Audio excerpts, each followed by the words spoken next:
Hello, everyone, and welcome to The Social Contract, a Commander podcast. I'm Mike Allman, and joining me is my co-host, Alex Lapp. Alex, what's up, man? Not too much, Mike. Happy to be here. And today we're going to talk about a very common way to win the game. But it's a fun way. Yeah, I'd say it's arguably the most common, and it probably is the most common way. And a way that people... you said the most fun way, or at least one of the most fun ways. It's one of the most fun ways. And I think one of the reasons why people don't talk about it that often is that there's some disagreement to that, and I don't get it. But we're gonna talk about combat. Combat. Yeah. So as we've referenced, we don't before, have the rights to that. You do for just a little bit of time. We're in so much trouble. Oh my now. gosh. Okay, start it. Run it back. Hello, Mortal everyone. Kombat. As you referenced a couple of times, the Command Zone in their data collection project, looking through a bunch of different... Stats. Exactly. Looking through a bunch of different EDH games. They studied 1,000 different things. Like, I think one of the big ones is Sol Ring overrated, because if you play it turn one, you're right. Yeah, stuff like that. But the big one that we've been fixating on is the fact that about half of all Commander games are decided by combat as the win condition. Which is huge. That's a ridiculous... It's huge. Think about how many different ways there are to end the game. You've got combat, you've got mill, commander damage, you lose the game effects, you win the game effects, like all win cons, that kind of stuff. Different types of burns. Right, there's just so many different ways. Yeah, you could kill someone with damage, infinite damage combo, or life loss combo. Neither of those are combat, but they still hit your life total. So when you think about it, combat is just one of many, but it really has the lion's share of this pie of winning the game. It's not just a plurality, like the biggest actual. It's the majority, and that makes sense when you think about it, right? Like the easiest thing to do in Magic is to cast a spell that sticks out there and tries to hurt somebody every turn. If you have a creatures, it doesn't matter if they're designed for combat or if they're utility creatures. In a pinch, most of them can deal combat damage. Yeah. I mean, most of them. I mean, you play a 1/1 out there in turn one, and it's supposed to do this other effect for your deck, but turn two comes around and, well, you've got some attacks. Sure. And this is important. There's more than one way to win through combat. There is. There's, of course, taking someone's life total to 0 or below with your normal combat damage. That's your vanilla. But we also have Infect. Yep. If you receive 10 poison counters, you will lose the game. But we also have Commander Damage, which is a rule that's unique to Commander. Yep. That says if you receive 21 or more points of combat damage from a single commander, that's if you have two commanders or more, only one of them is counted towards each individual total, and people's don't combine, you'll lose the game as a state-based action. So even though you have 40 life, you can lose with 19 life. Yep. Or here's a hot tip for you, Judge's Corner a little early. Even if your life total can't change. Yep. You can still lose the game due to having 21 or more commander damage dealt to you. Now, life total can't change is different from prevents all damage. If all damage is being prevented, which we will talk about this episode, commander damage can't get through. Right. But if it's only that your life total can't change, and that's Platinum Imperion and Teferi's Protection, the two goodest boys, you can take damage, but that damage won't change your life total. Right. And since commander damage only cares if it's been dealt, not what your life total is, right. Even if you have your life total can't be changed, you're dealt 21, you're still going to lose the game, Mike. Yep. Are you ready to be extremely proud of me? Let's hear it. I knew that. Nice. I knew that because, and we'll talk about it a little bit in our combat. Because I lost that way. Well, in our combat-based commanders, little, we're a little bit peek behind the curtain on what we're going to talk about today in combat. Yeah.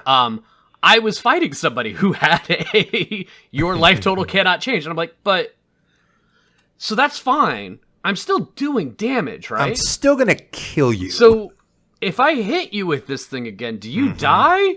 And they went, I don't know. And we had to ask. So yeah, it's kind of a cool interaction, and I think it gets around. Combat's one of those things. It's the easiest way to build a deck to win the game, as far as just across all boards.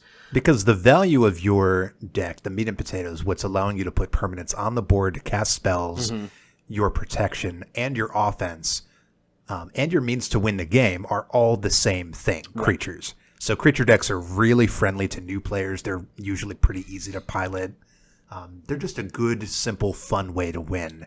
And today, Mike, we're going to talk about some of the ways that you can win with combat or prevent someone from winning with combat. Right. And we're not just going to say, hey, you know what's really good for winning with combat? Creatures. So let's talk about 1,000 creatures. What we're talking about things is that manipulate the actual combat step and a couple of aspects of that. And the first one we're going to go into is the overrun effects. Now, overrun is it's a very, very well-known magic card. Oh, yeah. Green sorcery, creatures you control get +3/+3 and trample to end a turn. We're not talking a classic. Yeah, exactly. That's why they're called overrun effects. What they are is they are literally, we are going to try and pump the squad, turn sideways, math is for blockers, rah, here comes everything I can The damage is going to go through, right. And hopefully there's so much damage that not only do we bust through all of the blockers, but we also kill whoever's behind them. Right. That's the alpha strike, as we like to call it, where everything is going sideways and you're trying to win the game. So I'll tell you what, Alex, I started with overrun. Why don't you give me another another overrun-like effect that you like when you're talking about you got combat? it, Mike. So this is another very well-known one, so I won't spend too much on it, and I'm going to bump over to another one after this. But everyone knows this one. It's Triumph of the Hordes. Yeah. Triumph of the Hordes is the infect card for people who don't care about infect. Because here, infect doesn't read, oh, well, I have to like proliferate and like pump these creatures in this way to get enough. No. This is just, oh, that's just super trample. Yeah. Not really, though. Don't take that to the bank. So Triumph of the Hordes, 2 green for a sorcery. It says, until end of turn, creatures you control get +1/+1, gain trample, and infect. And to go over some of these terms, I want to try to make the show a little bit more accessible to newer players. Sure. Trample means that excess combat damage can go through to the defending player or planeswalker. And infect is a very simple mechanic that basically means that when a creature deals damage to other creatures, it deals it in the form of -1/-1 counters instead of marking damage on the creature. And those counters will stay on there indefinitely. Yep. And then when it deals damage to a player, the player will instead receive poison counters instead of taking damage. And if any player has 10 or more poison counters, they'll lose the game. So this is almost like if you say someone's life total is 40 and infect kills at 10, it's almost like you're quadrupling the damage of your creatures for this overrun effect, and it only costs 4 mana, Mike. Yeah. It makes sense. And it's one of those things that, like, I like how you phrased it. It's infect for players that don't care about infect. Exactly. I don't really think of this as an infect card. I don't either. It's a win con. Right. But it's if I won through this the same way that I won through overrun, which is kind of how I use it, then, anybody who's worried about you've got an infect card, well, kinda. Like, I have this in my tokens deck, because what my tokens deck does is I want to swing out with a lot of tokens. And all that really means is, if these tokens are bigger than 1/1s, and they have trample, I'm gonna get some damage through more times than not. So I really like what you're saying here. It's extremely high value for the mana cost, because infect, less so in more competitive formats with a 20 starting life total, where infect is half of your player's life total. Sure. At 40, it's a quarter of your life total. So you go from having to deal, in a pot of 4, having to deal 120 damage. Now you only have to deal 30 damage, which is a lot easier. And I've won pretty early in the game with Triumph of the Hordes because you only have to have 30 damage on board after blockers, which is not that difficult. Right. But that's kind of old hat, Mike. Everyone knows about Triumph of the Hordes. How about one that's a little bit more spicy? Yeah. How about one of my favorites, Titanic Ultimatum? Okay. Titanic Ultimatum is a sorcery for red, red, green, green, green, white, white. That's 7 mana. Yep. Until end of turn, creatures you control get +5/+5 and gain first strike, lifelink, and trample, Mike. It's a lot of things. That's a lot of things, Alex. Yeah. You may not need all of this power, but Mike, if this resolves and nobody fogs, oh, you're getting the kill. Yeah. And not only are you getting the kill, but you're going to gain a ton of life. Yeah, I almost feel like the lifelink is kind of, it's super secondary at that point. Because, I mean, if... On the off chance you don't win on the spot. I guess, but man, if you're giving creatures for 7 mana, if you're giving creatures you control +5/+5 and trample, Oh, yeah. I'm hoping that you're winning the game, but lifelink is always nice. Doesn't hurt. I like Titanic Ultimatum. What's one of your favorites overrun effects, Mike? So the ones that I like are kind of there's a couple of cards that do this, but the one I want to reference that we have here is Proud Wildbonder. It's a 2 Gruul human warrior 4/3 with trample that says creatures you control with trample you may have this creature assign its combat damage as though it weren't blocked. Oh, there's your super trample right there. Yeah, that's I'm attacking with this thing. Go ahead and block it how you so choose, but I'm going to tell you where the damage is going to go regardless. Right. So we'll get into the nitty-gritty of this kind of effect later on in the episode. We're going to have a judge's corner about the really breaking down how combat works. But Sure. Effectively, what Mike is saying is exactly right. Even if blockers are declared for those creatures, when the attacking player assigns damage, they can just ignore all of the creatures blocking your attacking creature and go straight for the defending player or planeswalker, which is phenomenal.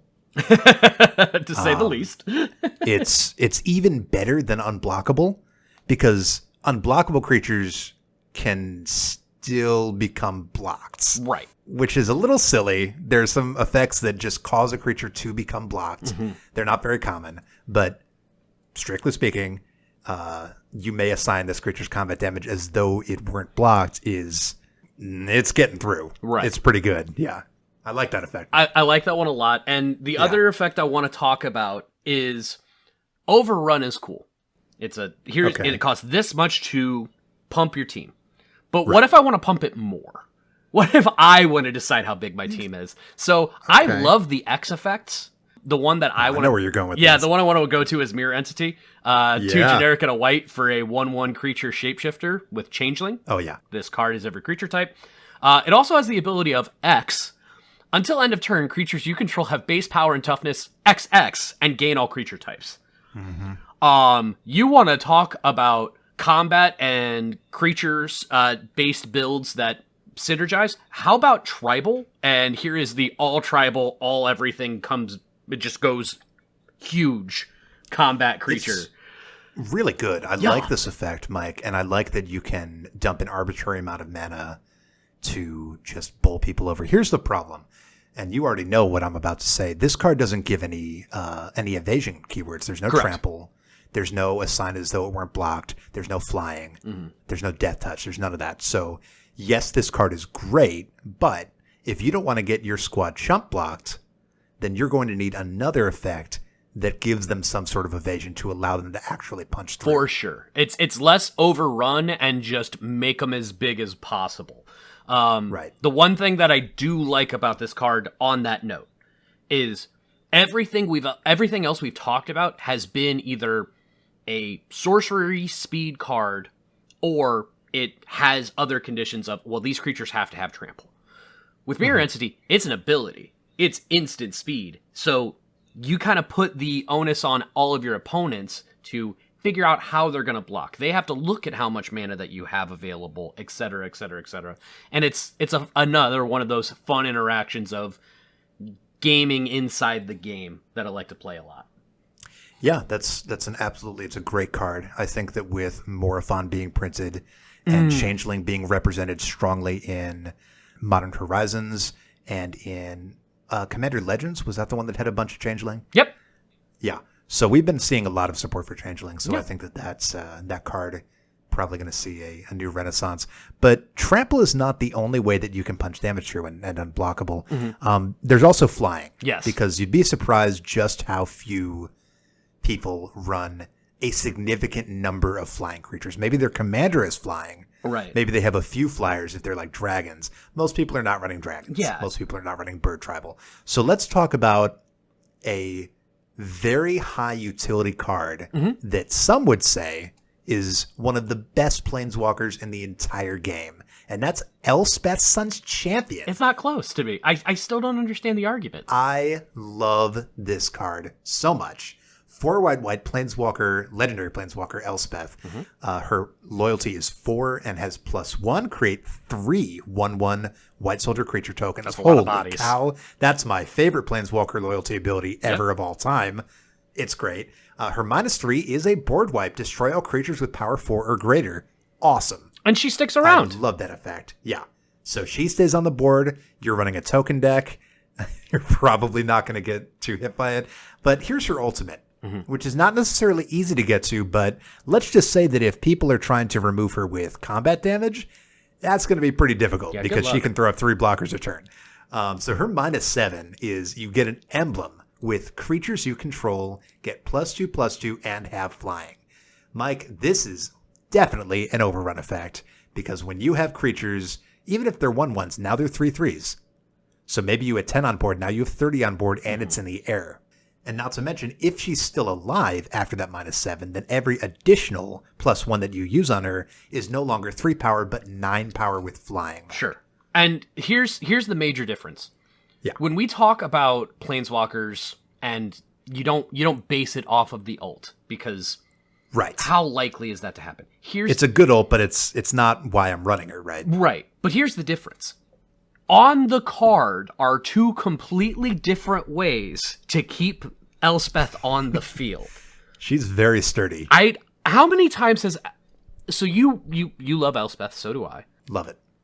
I don't know how many times my Elspeth has been removed due to combat damage. It's really difficult. Targeted because removal for sure. But She's 6 mana. yeah. So by the time that she's on the board, you're almost certainly going to have a few creatures out already. You can also use this as a political angle, Mike, because there are a lot of people who don't mind if you make tokens with her, or even if you ult with her. But I'll tell you what they really don't want you to do. They don't want you to -3 or blow the board up. So maybe you can strike some kind of deal with your pot and say, hey, I'm not going to blow the board up as long as everyone just leaves her alone. Right. And maybe they'll say, sure thing. Maybe they'll say, screw that, and then you can blow the board up. But either way, you're coming out on top. So there's one more I wanted to talk about, and then we can move on. But this is another one that grants flying, and another token staple, one of my favorite cards, Eldrazi Monuments. Yeah. Oh my god, do I love this card. Like 5 mana boy. for an artifact. Creatures you control get +1/+1 and have flying and indestructible. Yeah, that's a lot of stuff. At the beginning of your upkeep, sack a creature. If you can't, sack Eldrazi Monument. So this is really only for token decks or aristocrats decks. Right. And for those decks, this is nothing. You are almost always on pace to make more than 1 creature per turn. Obviously, if you can't, you have to get rid of it, but you know what? That's okay. The point is that this isn't that big of a buff, Mike. It's only +1/+1. But that doesn't really matter when they're in the air and have indestructible. That's when things are flying and indestructible, people get really nervous. Figure out how to stop them twice. And the other part is, you said like this is card that's usually only in token decks or aristocrats decks. In token decks, it's you lose a token each turn. In aristocrats decks, this is upside, downside. It's another upside. This card is so nuts. And oh, it's so good. Oh boy, the fact that you can literally play this as an overrun before your combat. You can basically, okay, cool. I have a lot of stuff. Here's my 25 tokens that I made last turn, and for 5 generic mana, now good luck making them go away. I swing out. Eldrazi Monument is very good. This is a good call by you, buddy. Those are a couple, obviously. There's a ton. But there's a lot. Those are some of the overrun, how do you get damage through with the team, make the squad go mean kind of effects. But I don't want to die, Alex. So I don't like dying either. So what are some ways that I can make some of that not come through? What are some ways that I Absolutely, can prevent that damage? The number one way to prevent combat damage is with fogs. Yeah. And fogs are great, but we don't see them very often. Let's talk about what we mean by a fog. A fog effect is going to either end combat, stop a creature that's currently attacking from dealing damage, or stop it from being in combat, or preventing damage from creatures that they would deal, even if they are unblocked. Right. And there's a lot of cards that fall into this, but very few of them see play. And that's kind of an interesting thing to note. And we have talked about this in a previous episode, so I don't really want to go too deep, but I would like to just have a minute of speculation with you here, Mike. Yeah, of course. Why do you think? We'll assume that the command zone stats is roughly accurate, that roughly 50% of all games in Commander end by way of combat damage. Sure. And yet, fogs are not common. There are a handful of fogs, and we'll talk about some of them, that are very common because they're very powerful or recurable. Right. But most fogs are really high value, but they don't see any play. Let's just look at the vanilla fog, and we'll talk about that. There's 3 versions of the vanilla fog. And then you can talk to me about why you think a 1 mana you don't get to win the game today spell is not good enough for most decks. Sure. So we have our first one, and that's fog. Yeah. That's what the effect is named for. For a green instant, prevent all combat damage that would be dealt this turn. And this card also exists in white and black. There's Holy Day, same effect for a single white mana, and Darkness, same effect for a single black mana. Now, Mike, that's 3 different colors of mana for 1 mana instance that shut down 50% of all win cons. Yep. Why do you think, and I'm not going to put you on the spot because this is a hard question, why do you think we don't see more fogs in the game of EDH? I think I have a good explanation, but Okay. I also don't think it's the right one necessarily. That's fair. So I liken if you were to liken a fog to a counterspell, because a counterspell is I'm going to have this in my hand, so hopefully when I use it, I can ensure that I win the game, or I can ensure that my opponent does It's like not a counterspell for combat only. Right. So it's an extremely niche counterspell. And Sure. sometimes that's something where it depends on the meta that you're dealing with. And, oh man, I have this fog in my hand, but I'm going to die because I'm getting pinged by Niv Mizzet. Or I'm going to mill out. I don't know what I'm going to do with this card. Because it's something where it's a little bit more niche, I think more times than not, people, unless they're building their decks around combat, and specifically encouraging combat from their opponents, it's one of those things that it's the best card you could possibly have in your hand when you can play it at that moment. Almost like what you were talking about before, when you're building decks, you don't want to build a card that is a lose less. And I think sometimes people put fogs into that category, even though by all intents and purposes, they shouldn't. Like it's a do not lose the game so you can win the game kind of effect. It's more of a silver bullet or maybe Yeah. silver shield, if you will, than it is a lose less I like effect. Silver Shield. Yeah, silver shield. How about that? It's the answer to exactly one thing. But it's a very common thing. It's a very common thing. Maybe we can discover more about that as we go on. But Yeah. Mike, it's not only combat damage that fog effects can protect against, because I have a very wide definition of it. I talked Absolutely. about some of the different things I define it as. Let's talk about what is quite possibly my favorite land in the entire game. the utility land, right? Glacial Chasm. Yep. We've talked about this card before. I adore this card. Now, here's your reminder. You know what I'm going to say. This land doesn't produce mana. Nope. So when you are making your deck, if you think, hey, I want to have this card in there, it's a spell, Yep. not a land. All right. So Glacial Chasm, it is a land.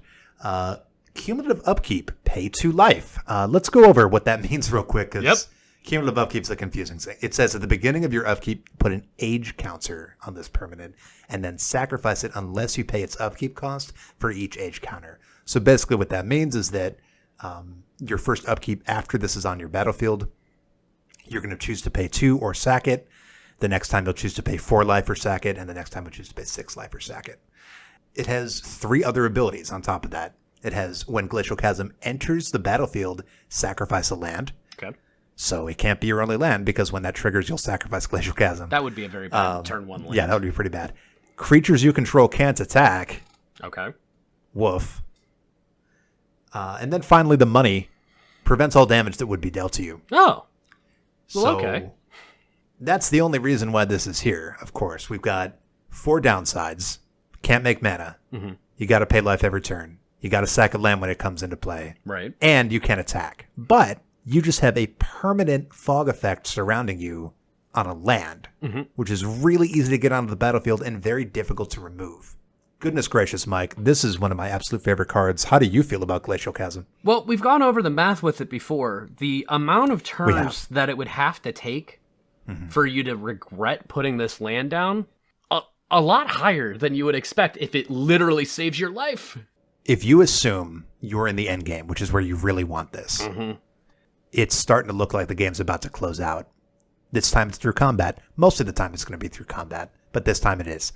You've got, if you do the math, and I'm not going to go through it, with all of the life that you're paying, think about how much damage 3 other players, or even 1 other player, could deal to you in 6 turns, Mike, in 6 combat phases. They would wipe you off the face of the earth. And again, it's prevent all damage, right? Yes. So You know pingers too. Pingers. And the other way that you get through with the infinite life people in combat, commander damage. You're preventing all of that damage. Right. That's the big one. Preventing commander damage too. So it's one of those cards that's extremely synergistic against all of the ways that you can be dealt damage, of which It's just a jack of all trades. there's a ton, with Yeah. a downside.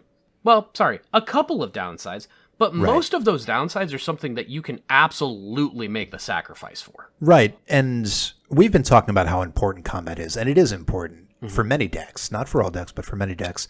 And the way that most decks work, if they're intending to win through combat, is not through chipping away. Some decks do like to chip away and do little hits over time. Infect decks tend to do that kind of thing sometimes. But most decks that are creature-based only attack once a game. Yeah, it's not a consistent effect for usually you're alpha striking. It's okay, I'm ready to go. Here's the squad, attack. Is there an answer? And then if there's not, That's why the fog game's over. That's why fog has such high potential. Yeah. So let's talk about another of the big dogs in Fogland. Easily the best spell fog in the game, and that's Constant Mists. Yeah, so Constant Mists, 1 generic and a green for an instant, has to be, that creatures deal no combat damage this turn. The difference is, you can buy it back by sacrificing a land. So, you may sacrifice a land in addition to any other cost when you play the spell. If you do, put Constant Mists into your hand instead of your graveyard as part of the spell's effect. So you get to bring this back, and you have a recurable fog. Now, you're sacrificing a land, but I'll sacrifice a land if it ensures that I don't die the next turn. And there are some decks that I play that Constant Mists is in there because I love sacrificing lands. That's its own little build. And Constant Mists is awesome. This is one of my favorite cards. The best.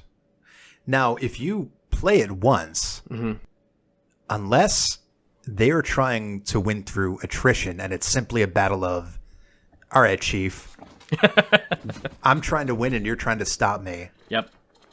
And they literally keep swinging in for 10 turns and you have to sacrifice 10 lands until you draw into your win con. Sure. That's not where you want to be, but you can pull that off. Yep. Here's where you want to be. You cast Constant Mist once, and then no one attacks you again until they have a counterspell. Yep. Because they know that you have it. You bought it back. They can see that you cast it, and they know that you're willing to sacrifice lands to do it. They don't have to be untapped lands. You're paying 2 to cast a spell. One of those lands that you tapped, you can just sack it to the graveyard. No problem at all. Something to note, because I did say counterspell. Sure. If you intend to buy the spell back, you must make that decision immediately when you're casting it. Yes. Right. You can't make that call afterward to say, oh, I'm going to counter your constant miss. And you say, oh, well, I guess I'm not going to buy it back then. No. You choose to buy it back by sacrificing the land before you put the spell on the stack. Mm-hmm. Or as you put the spell on the stack. Mike, it's arguably the best fog in the entire game. It's incredibly strong. You can cast it over and over and over, and you usually don't even have to. Right. It's its own version of a rattlesnake, and it's because again, that was our recent episode. But after they see it once and you put it back in your hand, you're absolutely right. They have to have another stage of thinking of, well, I have to find a way to actually stop that, or making sure that you've got enough lands to where you can recur this without too much of an issue. It's another one of those, it does one thing, but it does it so well that it makes every other decision that your opponents have to make for the rest of the game just that much more complicated. And I love cards like it. You're in green. Yep. Your ability to sacrifice one or more lands and not be significantly impeded is much higher than, say, a white deck or a mono red deck. Mm-hmm. If I see somebody resolve a constant miss, I assume that they're willing, because I would be willing, to sacrifice pretty much all the way down to 0 lands if they have to, just to draw into their win con. Sure. So it's quite devious. Mike, let's talk about another quite famous fog that is a little bit deceiving. It's a little bit of a trap, but I think that in the right meta, it works wonders, and that's Arachnogenesis. Yeah, you've mentioned this card a couple of times, and I think I kind of had a feeling that that's where you were going to be leaning here. Right. So Arachnogenesis is 2 and a green for an instant that says create X 1/2 green spider creature tokens with reach, where X is the number of creatures attacking you.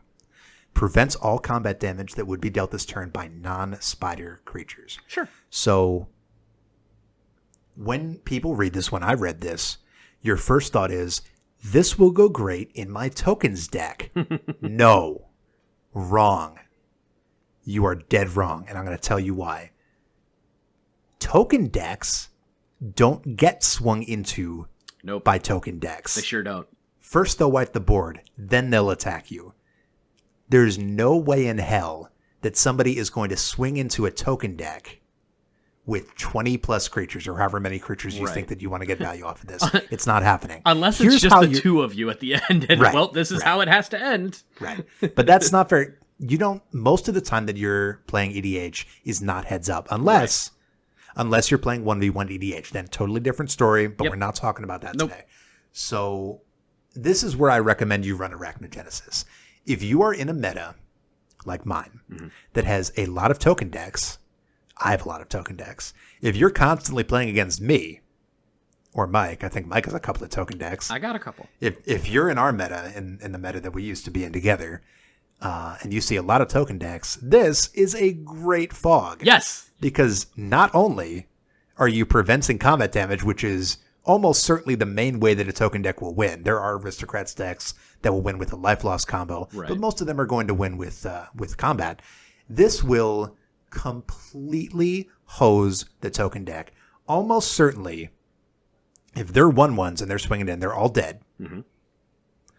And now you have that many spiders that aren't dead, and now you can crack back with them or sack them all. Sack them all, crack back. At the very least, if you want, if they only attacked with half the team, well, I don't care if they're flying. At least they've got reach. You know, the magical Christmas land value, the ceiling is through the roof. Oh yeah, but you have to be careful not to get attracted to the lights, the blinky shiny lights, because if you're like me, Mike, when I first saw this card, I'm like, I love token decks.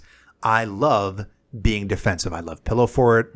I love exciting reversals of fortune like this. This seemed perfect for my token deck, but it's not. It's another one of those, when it works so well and you're so satisfied. But any other time, it's wow, I have a 3-mana fog. I'm paying 3 times for the effect that I'd want to for this thing to get, what, a couple more spiders, I guess? Maybe? I like Arachnogenesis, but you're absolutely right. It is 100% a trap. Yes. So those are some. Did you have any other fogs that you wanted to talk about? I do. I have a couple more. Now, we've talked about Maze of Ith. I'm not going to go into it. Okay. But obviously, Maze of Ith, number one, greatest. We talked about it in our Rattlesnake episode to great detail. Go listen to that. We talk about how Maze of Ith works, how you can threaten with it, how you can get more than one use out of it. And it's just fantastic. That's another one that's not a land in your land count. Sure. But there's another one that's very similar to Maze of Ith that sees a lot less play, but it's almost as good. Almost as good. And that's Corehaven. Yeah. Corehaven is a legendary land that has a mana ability. Big difference. It has tap, add a colorless. The difference between having a mana ability on a land and not having one is enormous. Sure. And the trade-off is that Maze of Ith's fog ability costs 0 mana to activate. Right. This one costs 2. It costs 1 and a white, or 3 equivalent if you count this land. 1 and a white and tap, prevent all combat damage that would be dealt by target attacking creature this turn. Now, that is a little bit more upside than it originally seems. So if we go back to Maze of Ith, and again, we're not really going to get into it, but I'm just going to read its ability, and I want you to compare it to Corehaven's ability. Maze of Ith's ability says tap, untap target attacking creature, prevents all combat damage that would be dealt to and dealt by that creature this turn. Corehaven says no such thing. Not only do you not untap that creature, so it's still tapped down if it doesn't have vigilance, but if it's been blocked, it still receives damage from creatures that are blocking it. Right. That's a significant change, Mike. How do you feel? You're right. It's the issue that I have for the most part is that I'm less concerned about one creature when I'm dealing with fogs.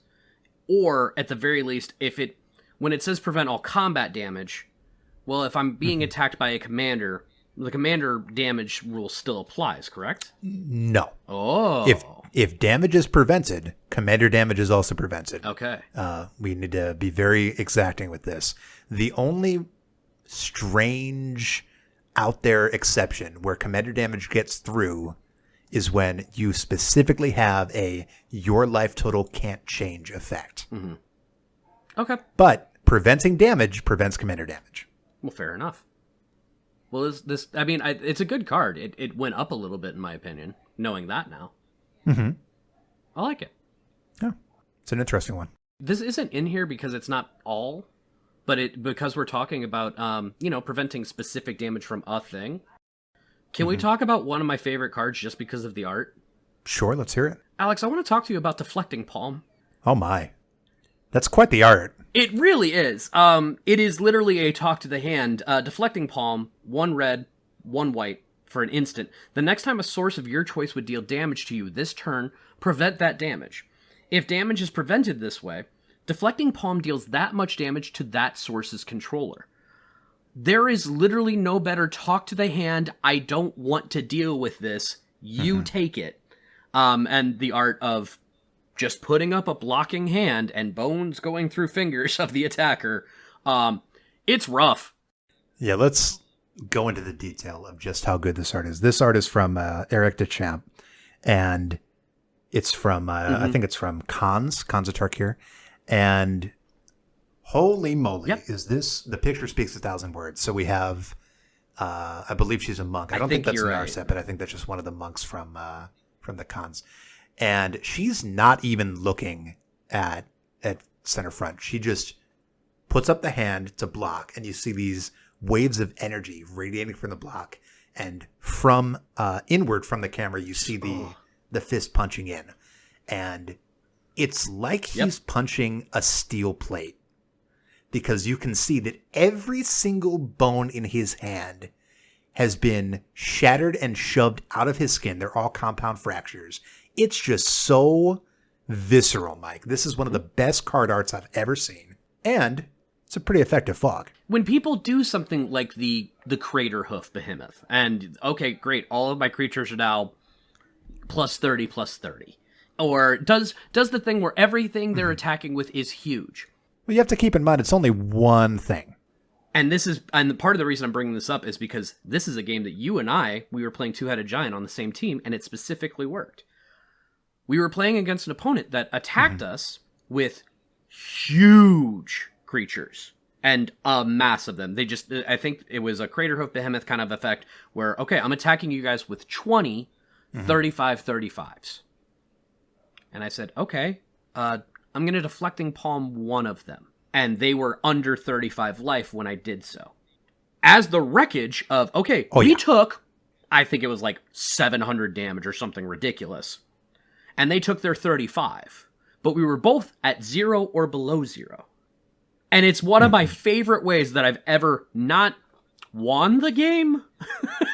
But the ability to do that for something with combat, for burn spells, for whatever the effect is, it's always very exciting to me. And I really like Deflecting Palm, and the art is pretty, so I wanted to make sure we mentioned it. No, it's great. It's a beautiful riposte effect, and most of these just negate the damage, but this turns it back. Sure. I got two more things, and then we can go ahead and move on. The first one is not a fog, but it's also from Khans of Tarkir, and I think it's worth talking about. This is Dragon Throne of Tarkir. So Dragon Throne of Tarkir is a 4-mana legendary artifact equipment that says equipped creature has Defender and pay 2 and tap. Other creatures you control gain trample and get +X/+X until end of turn, where X is this creature's power, equip 3. So if you have a big beefy commander, or if you have some decently sized creatures and then a bunch of smaller ones, maybe you have like a token deck and then a larger commander, whatever situation you have, if you have one Goliath and many Davids, this is going to say, okay, well, Goliath doesn't get to attack, but everyone else is dealing a ton of damage. And then I have one last one, and that's Angel's Grace. Angel's Grace it's like the epitome of whites. I often like to say that some of the greatest white spells, the most iconic ones, are these single white mana white spells that just have a truly explosive amount of value. Swords to Plowshares, Path to Exile, Land Tax, things like that just disrupt the board so much for only 1 mana. And Angel's Grace, I think, falls right into that, and it is effectively, at least for 1 turn, a fog. Angel's Grace is white for an instant with Split Second. And Split Second says, as long as this spell is on the stack, players can't cast spells or activate abilities that aren't mana abilities. There's almost nothing in the game that can interact with Split Second. Almost nothing. And the effect says you can't lose the game this turn, and your opponents can't win the game this turn. Until end of turn, damage that would reduce your life total to less than 1 reduces it to 1 instead. That first sentence is so important. It's not just you can't lose the game this turn. So it's not just a fog. Right. It is a literal no, you don't get to win at the same time. And that's the big thing. It's huge. It's not just stopping combat, because we talked about this at the beginning. There's many ways to win. You got your combat, you got your mill, you got your all win cons. Sure. Life loss combo, damage combo. This stops all of them. Some of them permanently, some of them for 1 turn. But the important thing is that it stops every single one for 1 mana. And that's why this card costs $20. Yep. It's all right, that's all I had. It's not a cheap card. It's a good card. One of my absolute favorites. I love it so much. Okay. We've talked about ways to try and overrun. We've talked about ways to prevent or even redirect a little bit of damage. What if you don't want to overrun? What if you just you love combat so much that you just want to do it as many times as you possibly can manage? let's look into extra combats and things along right. those lines. I mean, I think one of the more iconic ones that you get, obviously there's some creatures that we can get into in a bit, but just Relentless Assault. It's just a 2 generic red sorcery, untap all creatures that attacked this turn. You get an additional combat phase, followed by an additional main phase this turn. So it's just, hey, let's run that back. Let's do that again. Getting extra combats is huge for some creatures, but for some commanders, it's their win condition. That's the truly remarkable thing about extra combat steps is not only do you have the extra combat steps, and there are many effects that trigger each combat step, which is great. Yeah. But there's something else on top of that, and that's that almost all of these effects that grant an extra combat step are also granting an extra main phase. Yes. Which is a huge deal. That means that you can react with sorcery effects to the changes that have happened with each combat. Yep. You can play a land when you want to play a land in any of your 3+ main phases. It's a very strong effect. Let's talk about the big kahuna. The undisputed CEDH queen of extra combat steps. You know who I'm talking about. It's Najeela, the Blade Blossom. I didn't want to start with her because I Listen, knew we were gotta going here, we gotta but start with no, the mean you're right, one. You're right. And then we'll move on to the nice ones. You're right. The less mean ones. So Najeela the Blade Blossom is 2 and a red for a legendary creature human warrior with whenever a warrior attacks, you may have its controller create a 1/1 white warrior creature token that is tapped and attacking. And then she has her activated ability for Wooburg. Untap all attacking creatures. They gain trample, lifelink, and haste until end of turn. After this phase, there is an additional combat phase. Activate this ability only during combat. She's a 3/2. There are many effects in the game where as soon as she attacks once with 5 mana, she wins. Yeah. Yeah. Just by attacking forever. Now, she doesn't get a main phase. Correct. She doesn't get an extra main phase. She just goes from attack combat phase and end of combat step all the way right next to beginning of combat step, just looping the combat phase over and over and over. You don't see too many of these because she is extremely high power. Yeah.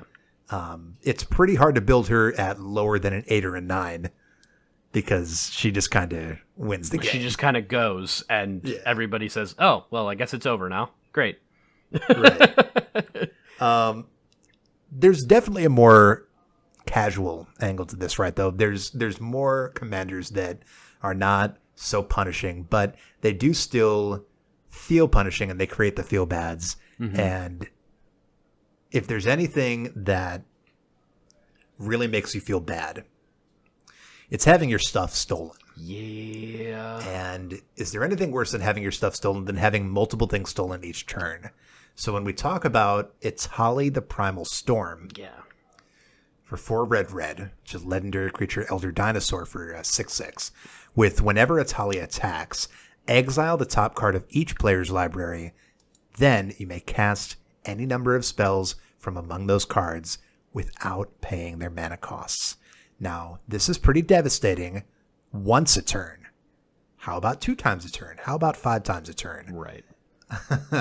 It's pretty bad. Yeah, it's awesome, and synergize. Etali is one of those awesome commanders because it all right. Don't get mad at me. I'm just going to beat you with your own stuff. It's not my fault. Make a less good deck. But you're talking about what it does and how ridiculous it can get. But that means you need to have those repeatable combats. So right, it's not on the commander. Nope. So how about we talk about Aggravated Assault? So this is a 2 generic and 1 red enchantment for 3 generic, red. Untap all creatures you control. After this phase, there is an additional combat phase, followed by an additional main phase. Play this ability only anytime you could play a sorcery. That seems like a really, really, really easy way to just, well, can I provide 5 mana? If I can, and I can repeat it, combat forever. Let's go. Everybody's swinging away. Very combo heavy card because it has that activated ability that doesn't require the permanent to tap. Nope. As many times as you can pay for it, you can make it happen. Oof. So Najila will typically win with a combo like this, with something like aggravated assault. Now she has her own aggravated assault on her. On her, yeah. That's even better, yeah.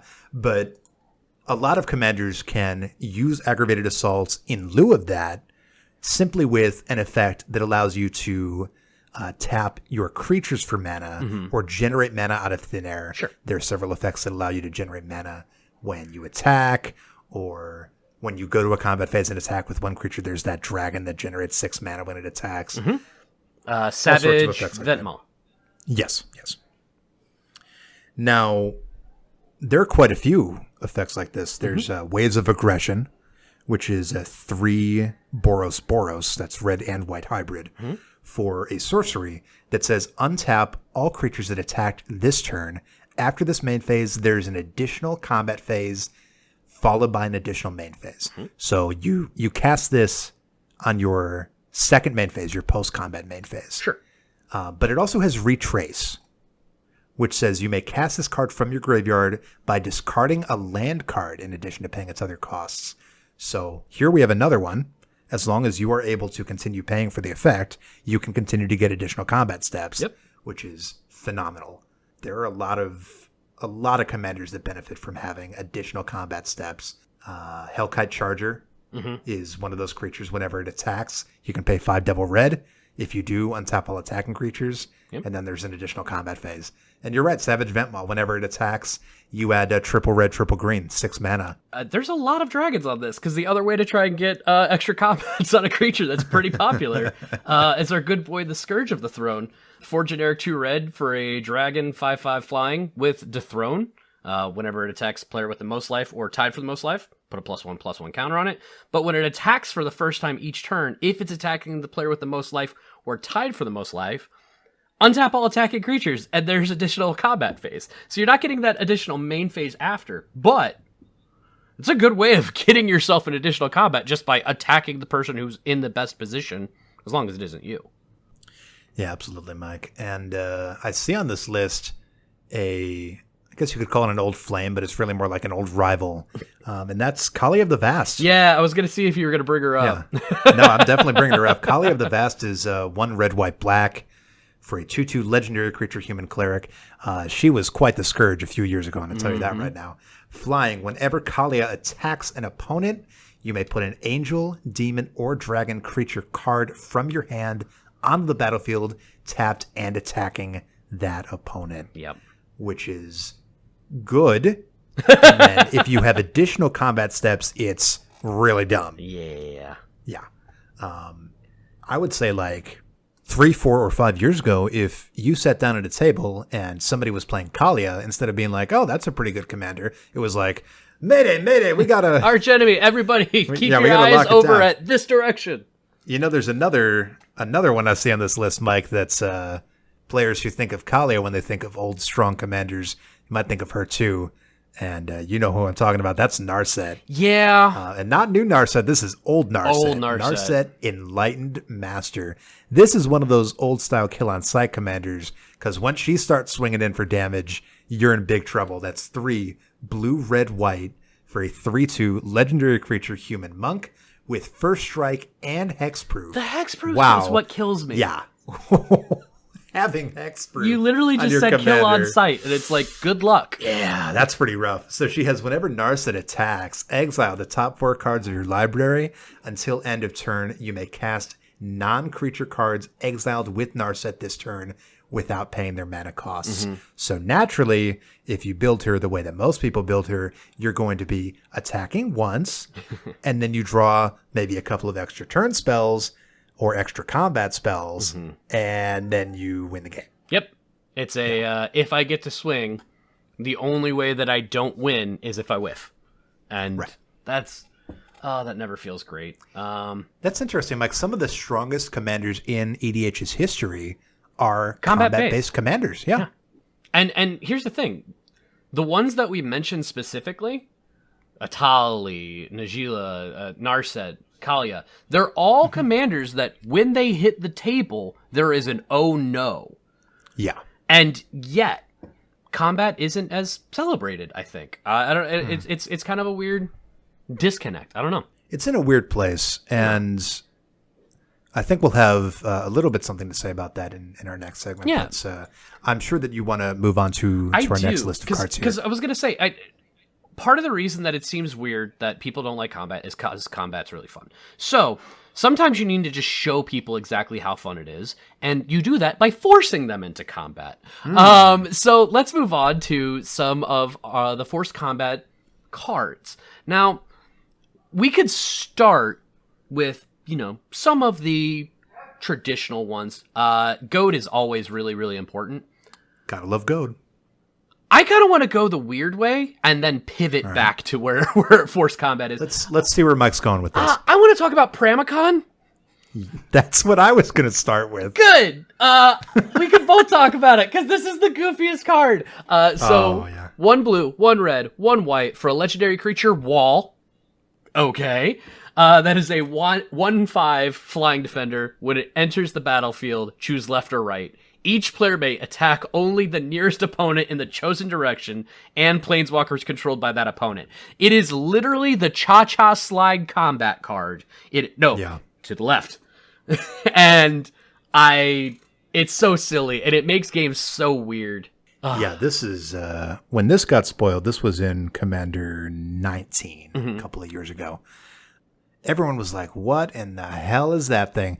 This is a truly interesting card, and there's a lot of different kinds of decks that would have this at the helm that you may not think of. Obviously, there's forced combat because you can literally control. It's like, okay, the player on my right has the weaker board, so I want to attack into them. Or maybe the player on the left has the weaker board, so I don't want to let them attack into me, so I'll attack into them, and they have to attack into someone else. Sure. So, it has that decision tree there.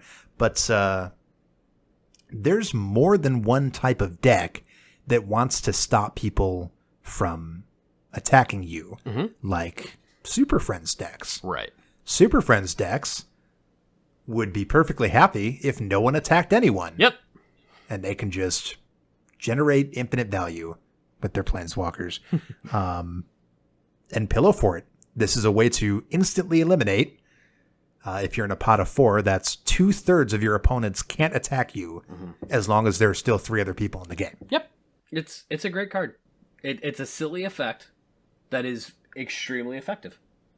Yeah. What you got? What do you give me something here. Force me into combat. Okay. Force you into combat. Yeah. All right. Here's an old favorite. Okay.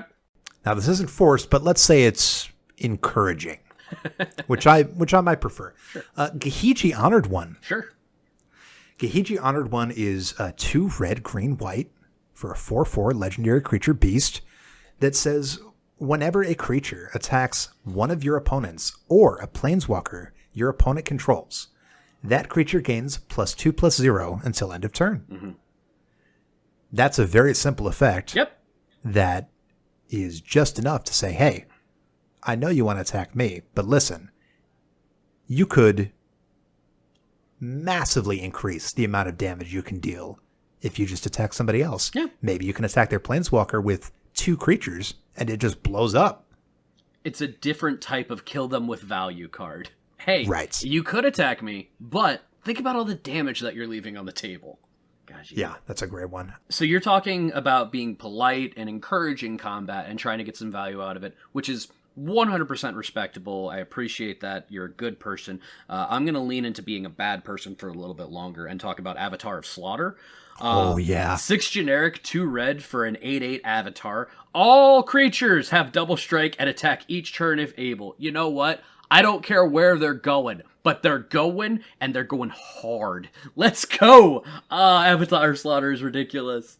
Let's read that flavor text, because this is perfect. Yep. Diplomacy has solved nothing. Nothing. Only Bloodspill can end this now. Call forth the Warbringer, and that's Bissandra the Battle Seraph. This is the card where combat's going to happen. Yep. And things are going to die. People Yup. are going to lose the game. This is an 8 mana effect, and it punches at its weight. Yep. Because this is an 8/8 with double strike. That means it's hitting for 16 every combat. And that's not the only thing that's stealing double damage. Everything is commanders, tokens, everything. It's so good. You oh my gosh. Avatar of Slaughter, son. There was a new one that's that we just reviewed in our Call Time set review, and that's Carter Doomscourge. Yep. I'm going to briefly talk about this. Yeah, go for it. 2 generic, a black, and a red for a legendary creature, Demon Berserker. 4/3, when it enters the battlefield, until next turn, creatures your opponents control attack each combat if able, and attack a player other than you if able. Whenever an attacking creature dies, each opponent loses 1 life, and you gain 1 life.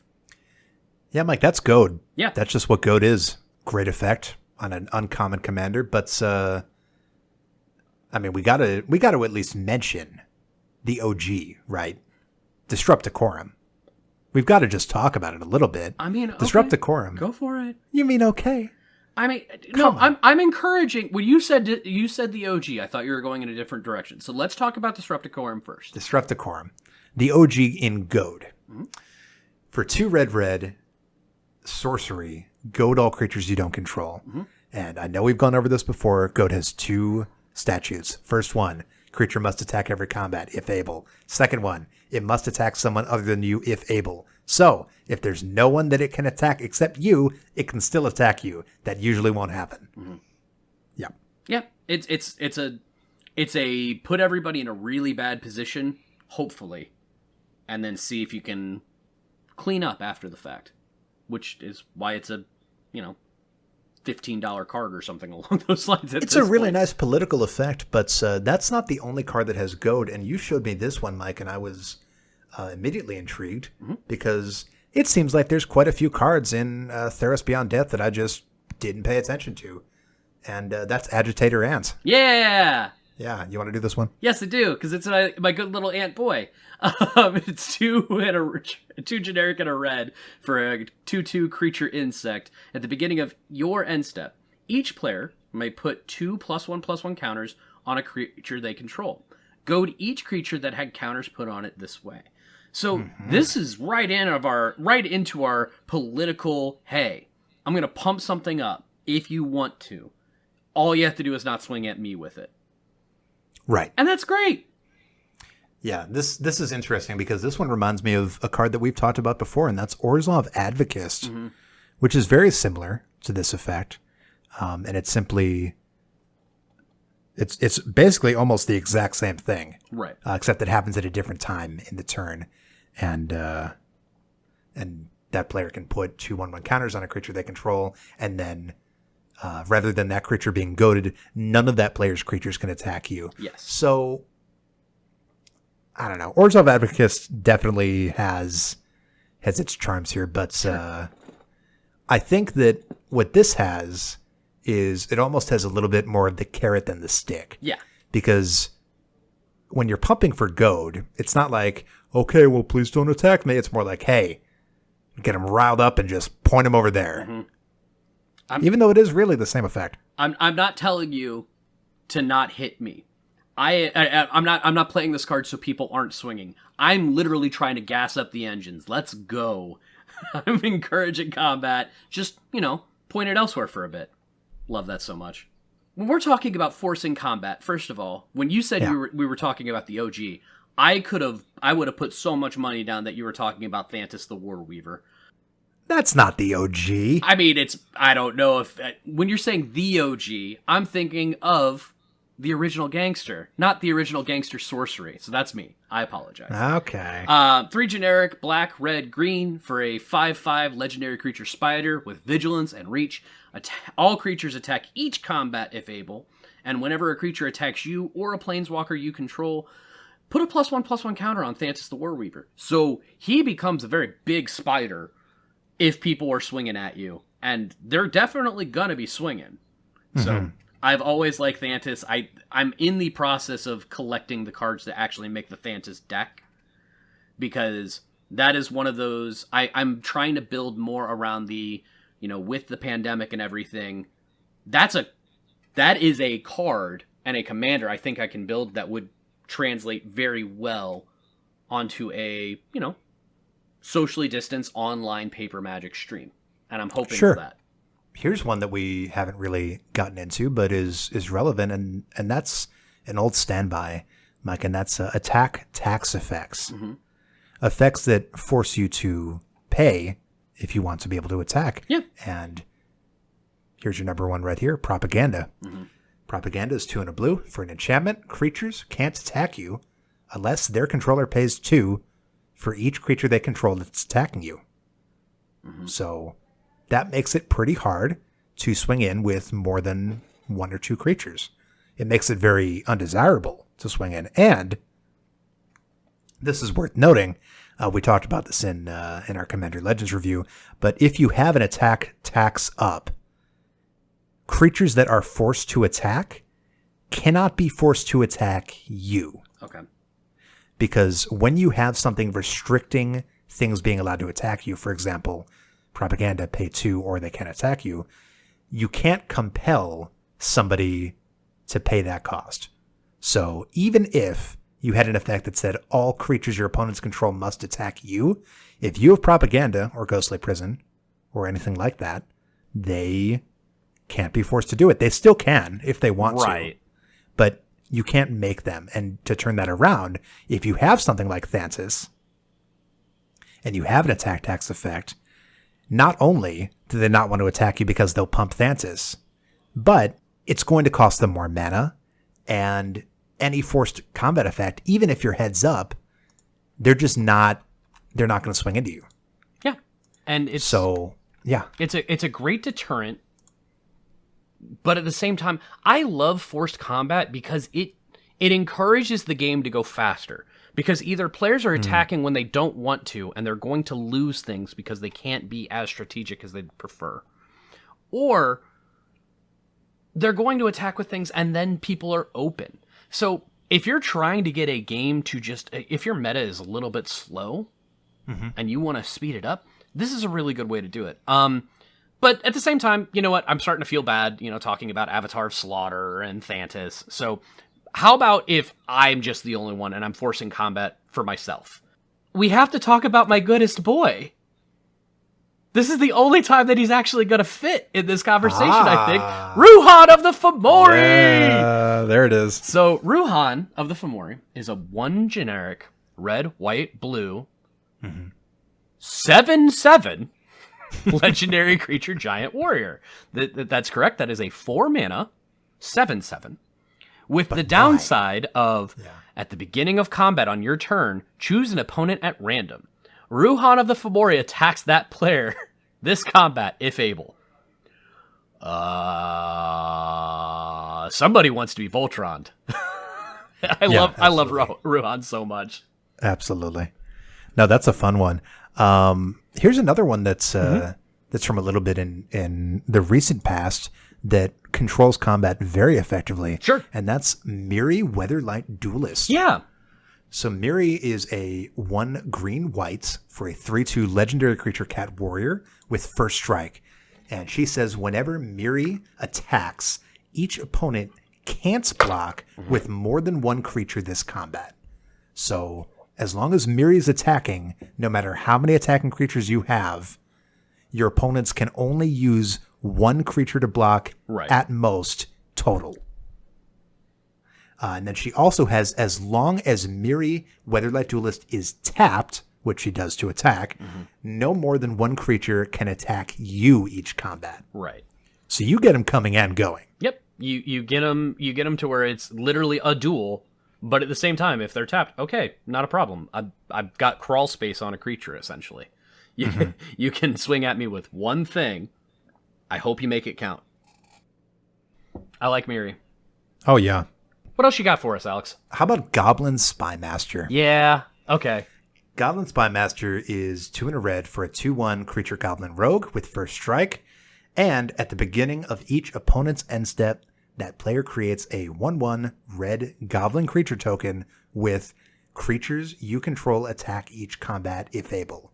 Now, this is the best thing because, number 1, I'm giving value to my opponents, which you know I love. And number 2, they really don't want it. Yep, there it is. They don't want this value. The first thing that most of them try to do is attack each other to try to kill their goblin spy masters. Yep. Yeah. And again, I don't know if it's the winner, but it's definitely No, it's not the winner, but it's Oh fun. no, I'm talking about in the flavor text category, because Avatar of Slaughter is scary. This is just fun. Infiltrate and infuriate. Goblin Espionage League motto. Which is like, okay, what's the motto of the Goblin Spy League? Infiltrate and infuriate. Well, fair enough. And it does exactly that to all of your opponents. It's a good card. There's one more goblin that fits in here that is a little bit less well known, but I think it's fun. This is Goblin Diplomats for 1 and a red. It's a creature goblin of 2/1, and it just very simple. Activated ability, tap. Each creature attacks this turn if able. Yep. That's it. You're going to put one person in a really bad position because they don't want to. Yep. And it's a repeatable That's the other effect. thing is you worry about, right? You worry about being overrun with your opponent's creatures attacking you if you force them to attack. But here's the thing. Most of the time, as Mike said, they're not ready to attack. And there are certain creatures that they never want to attack with. Utility creatures. Creatures that generate them value on board, like they're an enchantment. They never want to attack with those. You're forcing them, and by forcing them, you also have that soft removal where you can block it and it dies. That's something to remember. Absolutely. These are all things to remember. Yeah. Combat is cool. Combat is weird. These are really interesting cards because combat is interesting. And it's just one of those things that, even though most decks are built to win with it, the amount of conversation that goes into it, other than it's just like, oh, this thing does a lot of damage, and I like doing damage, let's put it in there.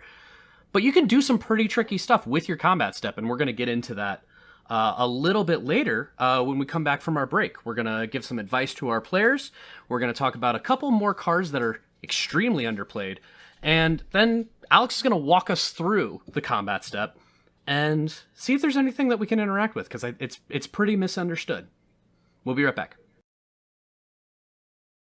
All right, we're back, and we are here with our Something Old, Something New segment where I like to give some advice to some newer players, with Alex giving some advice to our more veteran players. And this week, I'm going to try and tie it into combat, not specifically, but generally. So, when you're looking at the cards that you can play or the cards that you can put into a deck, stop worrying about what's going to be the most exciting thing for one of your opponents, or what's going to be the most exciting thing in the best case scenario. Start doing the things that make you happy and excite you, because you're the one who's going to be interacting with it. Yeah, you've got the other people at the table, but as much as I say I don't like stacks, if you like playing stacks, build it, do it. Just make sure that everybody's kind of on the same page as far as what you're actually trying to accomplish. So when we talk about combat and people don't give it nearly enough credit as far as I'm concerned, and I think Alex agrees, if you want to build a combat deck, then do it. It doesn't matter if people go, oh, it's another tribal deck. Great. Well, if it's your deck, do it. Have fun with it. Just make sure that you're respectful and that your goal is for everybody to have fun, but don't suffer at the same time. Does that make sense, Alex? Yeah, absolutely, Mike. The first thing that's most important is that the deck makes you happy. Yep. And then right after that, or maybe for me even more important, is that it makes other people happy. But that doesn't mean that you need to conform to what other people want you to do. Right. It just means that whatever you're doing, do it in the way that makes you happiest and is the most fun to play against. And that doesn't mean that you have to restrict yourself from any archetype that you feel is either played out or maybe too mean, as long as you're thinking of your own enjoyments. And I'm not talking about sadistic enjoyment. I'm talking about like having fun with your friends' enjoyment. Yep. Right. Couldn't have said it better myself, Alex, and I tried. Well, you did just say it. What do you got for us this week, Alex? All right. Well, I do have something for veteran players. And like you said, it can be difficult if you have a meta that is very averse to combat, because as we said, combat is completely ubiquitous and it's the easiest way for any given deck to win. You don't really have to put in any really extra stuff, put in some overrun effects. But at the same time, people don't like to lose, and they view their life total as like their score, Sure. which I think veteran players have understood, and you probably understand this, is that your life total is not your score. It's a resource. It's just another resource pool that you can draw from. And part of drawing from that is tanking hits to the face. Yeah. So let's talk about reframing combat. And that's that combat is like a conversation. A conversation has motivations. Mm-hmm. Maybe someone's trying to get to know you better. Maybe somebody's trying to get you to do a favor, help them move next week. Maybe someone's trying to get you to sign someone else out of your will. I don't know. There's lots of different kinds of conversations. But having those motivations made clear puts everybody in the conversation at an equal footing, right? Mm-hmm. You don't want to have a conversation with someone where you're manipulating them, because that's kind of icky, isn't it? That's not a good thing. But if you are making it clear up front, listen, this is what I want, and here's why I think we should do that. But I'm not telling you what's up, but this can be translated into combat. Mm-hmm. Combat has motivations too. There's a reason why you're swinging in, why you want to swing in, why you need to swing in. You can make that motivation known. You can say, hey, I need to get this attack trigger off. If you help me with it, then I won't attack you with any of my other stuff, or I won't point the trigger at you. You can strike some sort of deal with that. That's just one example. Sure. But there's other things too, like, oh my God, why are you chipping in? That's something that some content creators recommend, chipping in, which is at every earliest opportunity to always swing in, especially at the very start of the game, just to start lowering people's life totals. And I'm not necessarily endorsing or condemning that, but that's something that if you're doing that, you can make that motivation known and say, hey, my deck functions better when the game doesn't go as long. It's more of an aggressive deck. Sure. So I'm going to play to my advantage and attack earlier in the game. And you guys will have to try to stop me, because if it gets to late game, I can't really win anymore. That kind of being candid, being open and communicating about what you're trying to do is a lot less likely to elicit the, oh, why are you hitting me for one? The game just started, like that kind of feel bad situation where people just have this knee-jerk reaction to being attacked. Yeah, why and I me? think that's right. That's a pretty common issue. And I think I felt that way when I first started playing. I'm like, oh, don't attack me. Mm-hmm. But that's not a good, you don't want to have that attitude, because people don't like playing with it. They don't like playing against it. And I don't think you'll like yourself when you're doing that. So when you're attacking, that's my advice. Make your intentions known. If you intend to whittle someone down to death, say, you, Mike, are going to die, or I'm going to die trying to kill you, because that is what my deck does. Fair enough. And if I communicate that to him instead of just attacking him over and over, it's more of a situation like, all right, so it's a fight to the death then, instead of, oh, why is Alex always picking on me all the time? You know what? Yeah. How do you feel about that, Mike? I mean, communicating your intent. It's something that we've discussed several times. It translates to a lot of different factors here, but tying it into advice specifically for combat, but just overall on what you want to do, I'm all for it, obviously. Nice. So that's our advice for all players, really, but we try and find little frames of reference for everybody, as we certainly can. But we've talked about a whole lot of specific cards to combat, and some of those are underplayed. But now we're going to talk about cards that are extremely underplayed. We each think that we're bringing some really interesting cards to the table, and if you want to grab them, you can help us out in the process. We have partnered with TCGplayer.com, so if you're looking for any cards, any singles, any sealed product, deck boxes, sleeves, playmats, really anything to spice up your game experience, go to bit.ly/EDH_social or click the link in our show notes. You don't pay anything extra, and you'll really help us out by buying all the things you are going to anyway. Alex, why don't you start us off with a card our listeners may be interested in picking up in our... Ooh, can I see that? Absolutely, Mike. This is a card from the original Commander set, and it has never been reprinted, which I think is a shame. It really is. But also nobody's playing it, which is a shame. Let's talk about Crescendo of War. Crescendo of War is an enchantment for 3 and a white that says at the beginning of each upkeep, that's each player's upkeep, put a strife counter on Crescendo of War. Attacking creatures get +1/+0 for each strife counter on Crescendo of War. Sure. So they'll get pumped. And blocking creatures you control get +1/+0 for each strife counter on Crescendo of War. So what's happening is each go around to the table. Let's say you have 4 people in your pod. At the beginning of each upkeep, put a strife counter on it. That means you're putting 4 counters on it for each round. Yep. That means that with each turn that passes, players are getting a +4 boost to their attack on each creature. And while you're making all of their creatures more powerful, you're making your board more threatening to their attackers. Right. Because as they get stronger and stronger, you have creatures that are more and more likely to trade with their creatures. And I'm going to tell you right now, Mike, any effect in Commander that triggers on each upkeep, that goes by a lot faster than you would think. I said it was 4. That's hard to get a grip on. Let's say that you put this out on turn 4. Okay. Which makes sense. It's a 4 mana effect. Turn 4, you're the first player. By the time turn 5 rolls around, it's at +4. By the time turn 6 rolls around, it's at +8.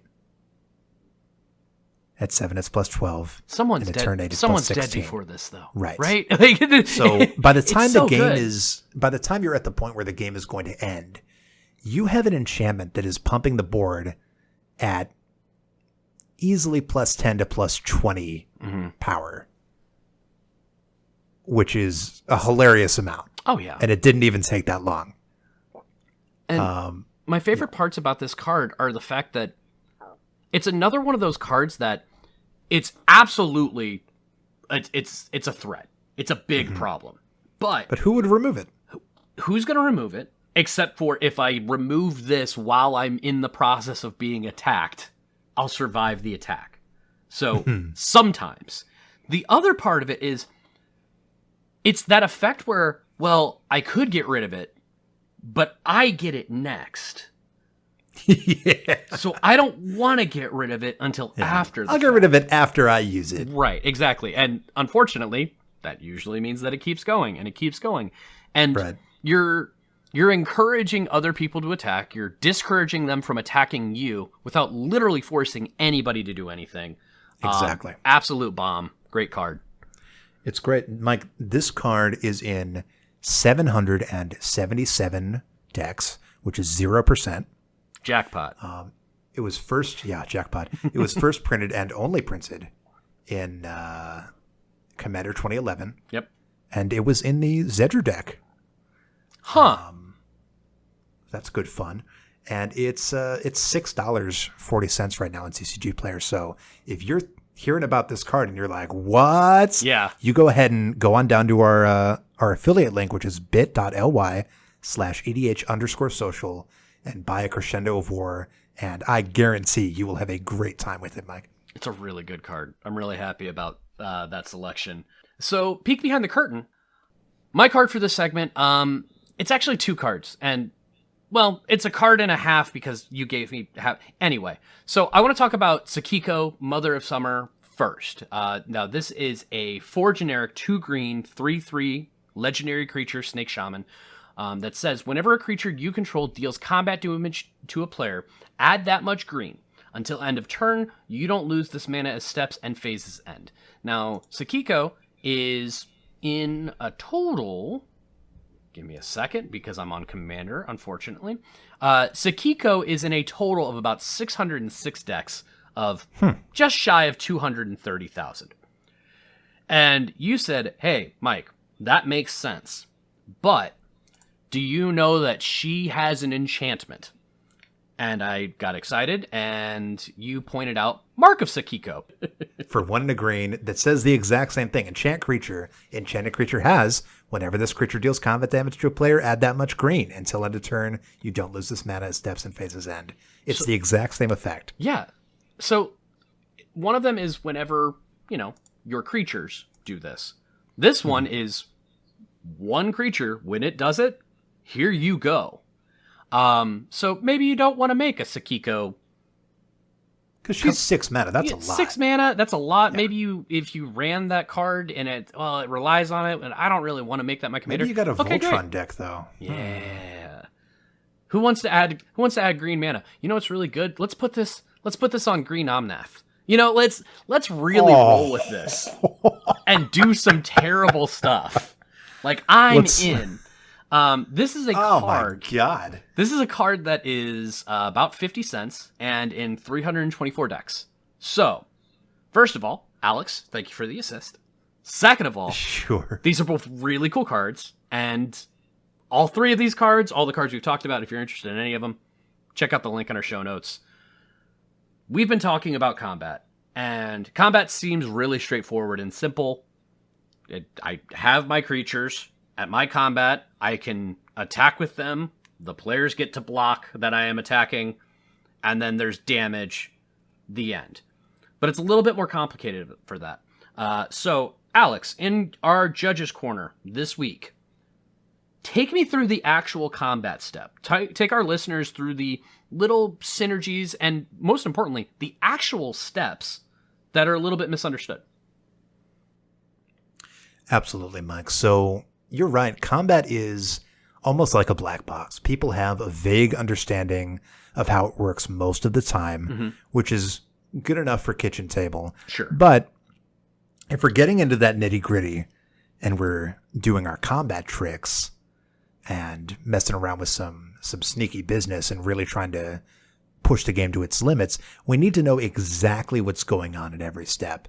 And if that sounds interesting to you, listen on, our dear listeners, because we're going to get into the comprehensive rulebook, and I'm going to try to make it as interesting as possible because we're really getting into the nitty gritty here. So the important thing to remember about the combat phase, and I've called it the step. It's not a step. A phase is larger than a step. Sure. So the combat phase encompasses 5 steps. We'll go through each of them. We've got the beginning of combat step, the declare attacker step, the declare blocker step, the combat damage step, and the end of combat step. That's the big one, right? Right. If you are a newer player or you're not as familiar with the rules, 2 of those might have sounded pretty weird. Mm-hmm. But there are indeed 2 steps, one at the beginning, before attackers are declared, and one at the end, after damage is dealt, where combat is still happening. And that means there's a lot of shenanigans you can do, and I think Mike has one for later on, where you can really take advantage of that fact. Yeah. Because during each of these steps, every step that we're going to be talking about, there's going to be a round of priority, which means you can activate abilities and cast spells. As well as your opponents. Yes. So let's start at the top. After your pre-combat main phase, after everyone has passed priority, and it gets back to you, then you're going to move into the combat phase, which starts with the beginning of combat step. Nothing happens at the beginning of combat except for triggered abilities that happen at the beginning of combat. So if anything says at the beginning of each combat or at the beginning of combat on your turn, anything like that, those triggered abilities will go on the stack. And then the active player, who's you, will receive priority. And then you can do whatever you want at instant speed. And then everyone else can do whatever they want at instant speed until everyone is passed and the stack is empty. At that point, we're going to move to the declare attacker step, which is really where combat gets going. Before anyone receives priority in the declare attacker step, we've got a turn-based action, which is an action that happens automatically at the start of a step or phase that no one can interact with because it just begins to happen immediately. That's why, Mike, we have this beginning of combat step, because once we get to the declare attacker step, it's too late to do things like tap creatures down so they can't attack, right, or make it so that you can't attack with creatures this turn. Because the moment that you move in to the declare attacker step as a turn-based action, the active player will declare their attackers. And there are a lot of bits and pieces to this. We're not going to get into all of them. But suffice to say, unless that creature is vigilance, you're going to tap it down. And you're going to declare out loud whether it's attacking a opponent or an opponent's planeswalker. Makes sense. Mm-hmm. And you're going to do that for every single one of your creatures that's attacking at once. You can have each creature attack a different entity. You can have one creature attack this opponent, two creatures attack that opponent, two creatures attack that planeswalker. You can really spread it around. Once you've made that final answer and the final call of every creature you want to attack with, then the attack triggers go on the stack. This is stuff like Kalia, right? Mm-hmm. You attack with her, and then you get a free creature onto the battlefield that's tapped and attacking. There are a lot of triggers like this, Mike, that say whenever something attacks, something goes onto the battlefield tapped and attacking. This is important because there are some edge cases, and we're not really going to get into them, where there is a very distinct difference between a creature that you have attacked with here meaning declared as an attacker during the turn-based action part of the declare attacker step in the combat phase, and a creature that's attacking but wasn't declared, like a demon that you flash out off of Kalia or something like that. Creatures that enter the battlefield attacking have not attacked. I know that sounds weird, but that's just how it is. They're just attacking. Right. They're just in the they're attacking, but they haven't attacked. Right. That's the thing you just have to remember about attacked is attacked means declared as an attacker at the proper time. Sure. All right. So you've declared your attackers. You've gotten your attack triggers have all gone on the stack. And remember that triggers go on the stack in app-nap order. That's active player, non-active player, which means that all of my attacking triggers for my creatures attacking will go on the stack in any order that I choose. And then the next player in turn order will put all of their triggers on the stack in any order they choose. Maybe they have triggers that say, whenever you are attacked by a creature, or something like that. Or maybe you have, whenever an opponent declares 3 or more creatures as attackers against you, anything like that. Those will go on the stack next. Next player put on next. Next player goes on next. The player before you in turn order will then begin to resolve those triggers in reverse order. Unless anybody has anything to do. Because after all of those triggers go on the stack, we're going to have a round of priority. Yeah. The active player can do whatever they want at instant speed. You can pump your stuff. You can remove a blocker. This is the last chance you'll have to remove blockers at instant speed. Because once we get into the next step, as we'll see, it's going to be too late. But we've been going a mile a minute here, Mike. Are you holding on so far? You haven't shook me yet. I'm still here. Okay. Okay. So during this declare attacker step, if there's anything you need to do that's mandated or optional, you need to do it at that time. So mandated would be things like creatures you control must attack each combat if able. That's going to come into play right now during the declare attacker step. That means that if your creature does not have summoning sickness and it's untapped, and there's nothing else preventing it from attacking like Glacial Chasm, and there's nothing in your way that prevents you from attacking a certain player, for example, Propaganda, Ghostly Prison, then that creature must be declared as an attacker. And you have no other choice. Now, if you were so inclined during the beginning of combat step, if we walk back a step, if you have the opportunity, you could tap down your creatures at instant speed that are forced to attack, and then by the time you get to the declare attacker step, they're no longer able to attack. That's always an option. Makes sense. If you have that ability. And as I said, if you are attacking, you may have to pay certain things. There are effects that make you sacrifice things when you attack. There are effects that make you pay mana if you want to attack a certain player. All of those costs are paid during that turn-based action before the triggers go on the stack and before we get priority. So that's the declare attacker step, Mike. When we're declaring attackers, we must follow every single rule that we possibly can without breaking a single one. Okay. If we can't follow all of the rules without breaking any, we can't attack. We're just not able to. So let's say that you have 2 Pramicons, or the Pramicon on that one wall that Pramicon players like to run. I think it's Mystic something, where you've declared a direction of attack. But then you also have a copy of that permanent that's declaring the other direction of attack. So you can only attack the player to your right, but you can also only attack the player to your left. What happens? Well, you can't Well, attack. assuming that you aren't 1v1, as long as there are 3 or more players in the game, you can't attack. Because we must abide by all of our restrictions without breaking any of those limitations. And because we can't attack the left player without not attacking the right player, and we can't attack the right player without not attacking the left player, we simply are unable to attack. Okay. So even if we've been forced to attack, if able, this is where the if able comes in. You can't. All right. So we've declared our attackers. We've gotten the triggers on the stack. We've done all the stuff we want to do. Let's move on. The declare blocker step. The declare blocker step is even more hopelessly complicated because blocking is way more complicated than attacking, Mike. It's just all over the place. So just like the declare attacker step, we have the turn-based action during the blocker step where every player that is being attacked or every player controlling a planeswalker that is being attacked now has an opportunity to declare blockers as a turn-based action before any triggers go on the stack and before anyone would receive priority. And there are many different things you can do at this time.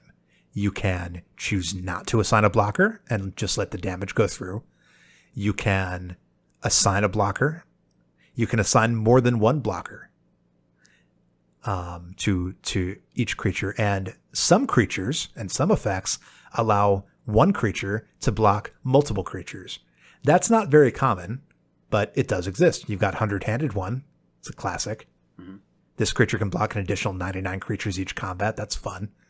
So that's something you have to keep in mind. So let's walk through this. Let's say I'm attacking Mike. And and Mike wants to triple block it because he's pretty pissed off that I keep attacking him and he wants my thing to die. Sure.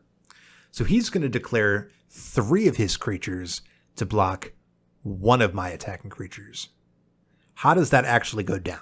So he'll declare those 3 as blockers, and let's say that these are the only blocks happening.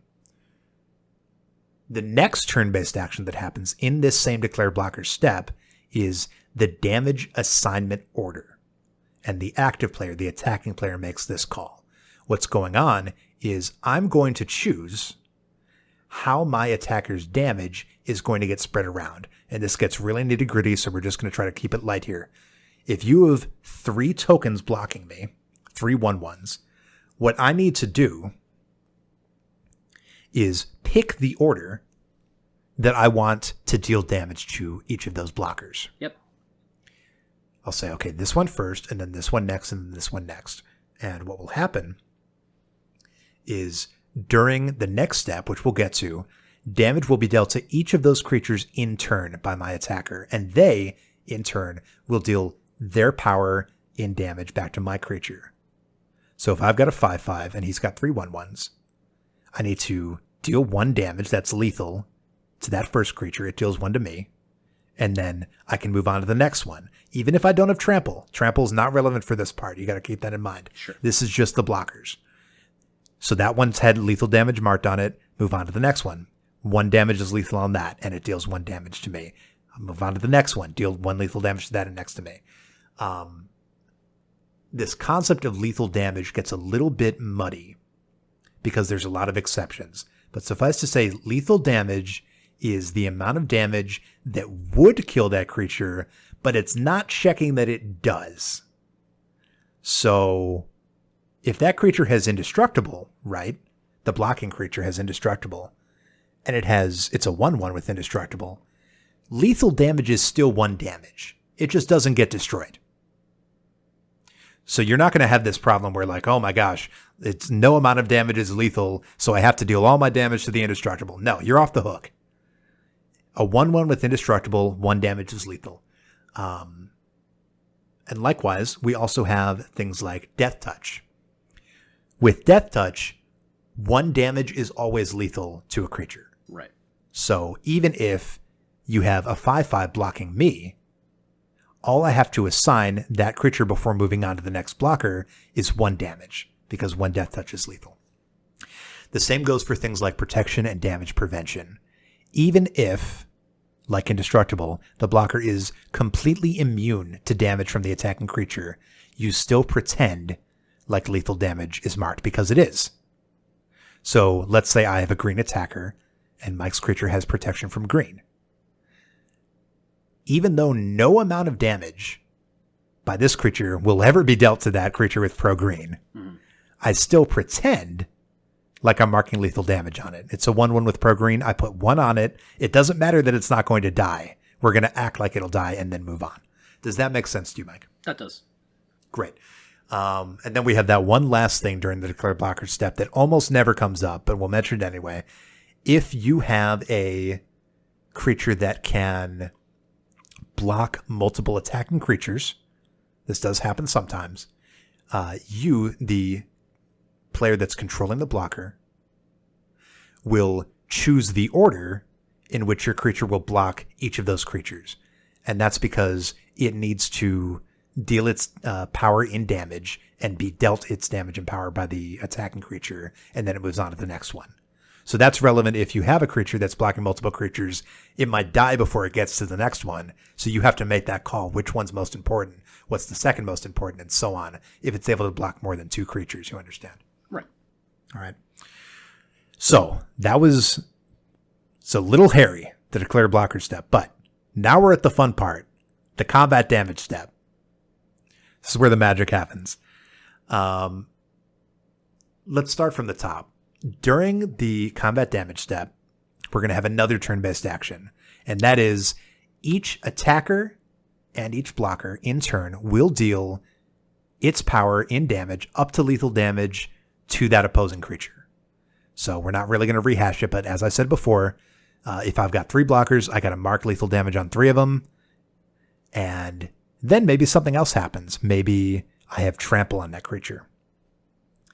Trample is a decision that you are allowed to have for a creature with trample. You can make this call and say, okay, I've dealt lethal damage to each blocker. Now I can choose, you want to choose yes, to deal excess damage to the defending planeswalker or player. But there's other things that come into play here too, because before normal combat damage is dealt, we have creatures with double strike and creatures with first strike. They get to try their hand first before anyone else. Now, a creature with first strike deals combat damage before creatures without first strike, and a creature with double strike is going to both do that and also deal damage again during the combat damage step when everyone else is dealing damage. So we'll just walk through that. If there's no creatures with first strike, we just don't do this part and we go straight to normal combat. But if there are creatures with first strike, every single one of those will deal damage equal to its power simultaneously.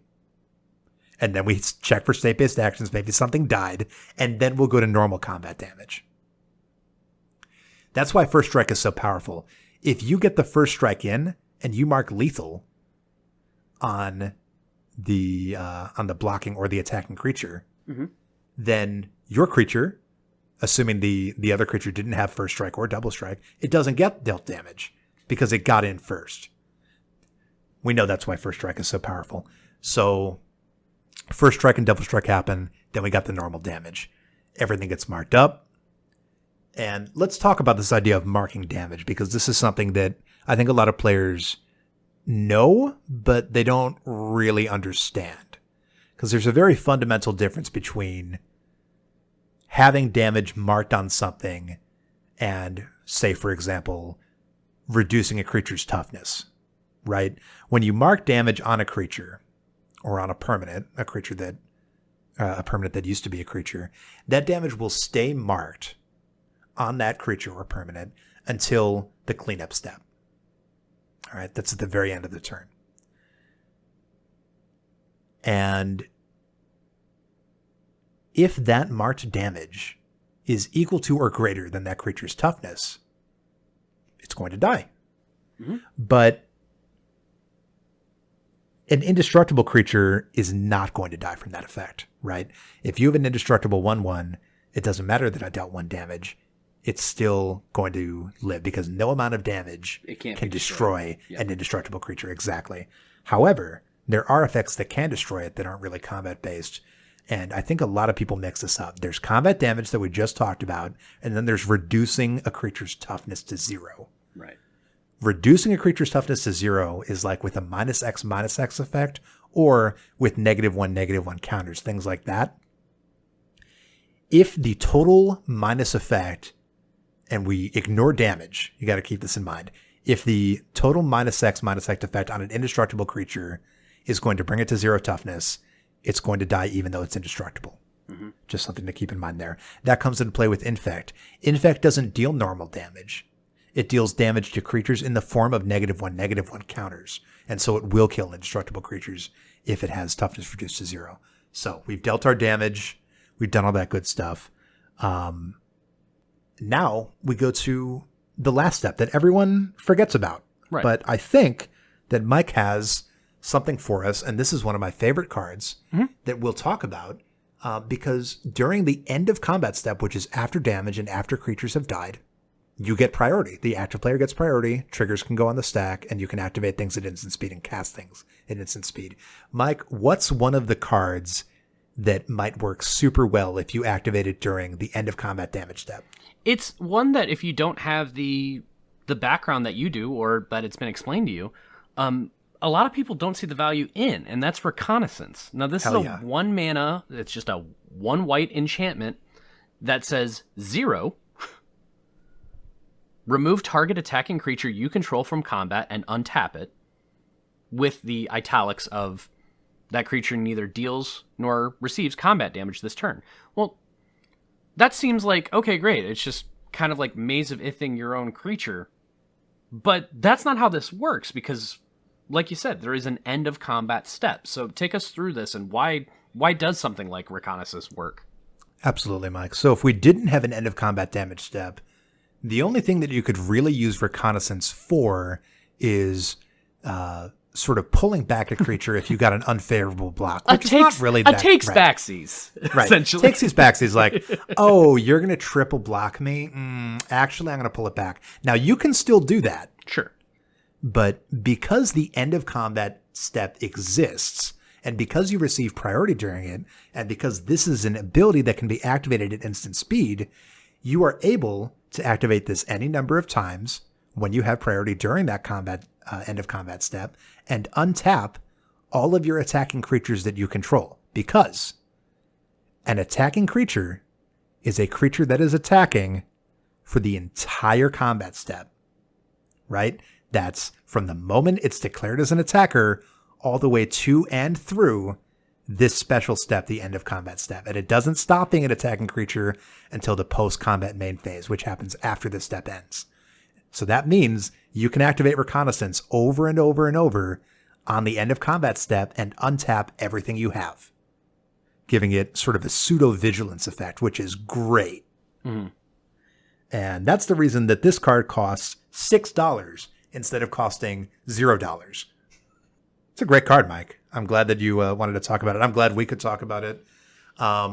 Boy, that was a huge info dump. Hopefully I've enumerated some information about combat that maybe some of our listeners didn't know. Maybe you didn't know some of it, Mike. I'm not sure.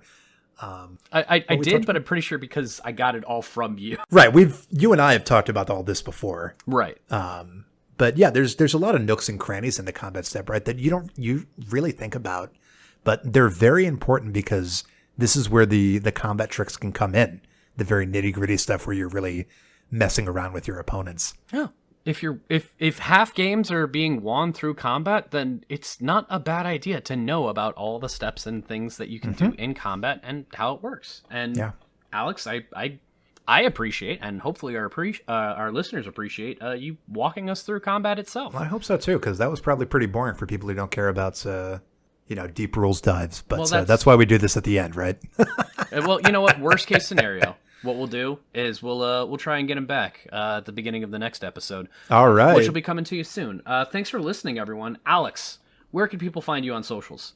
Absolutely, Mike. You can find me on Twitter at LapperMedic, and you can always just message me directly. You can at me, talk to me about judge questions, talk to me about the show. And we also got us at EDH_social on Twitter. or you can email me directly at alex@edhrec.com. If you enjoyed our conversation, please subscribe and rate the podcast. If you want to buy any of the cards we talked about, decks, boxes, sleeves, etc., you can support us by going to bit.ly/EDH_social. If you have any questions for us, hit the different social media aspects that we've described, or email us directly at thesocialcontractedh@gmail.com. Alex, it's been an absolute pleasure. I love talking combat, but I'm glad we don't have to fight about it. We'll talk to you all I'll fight you, next Mike. week. No, don't fight me.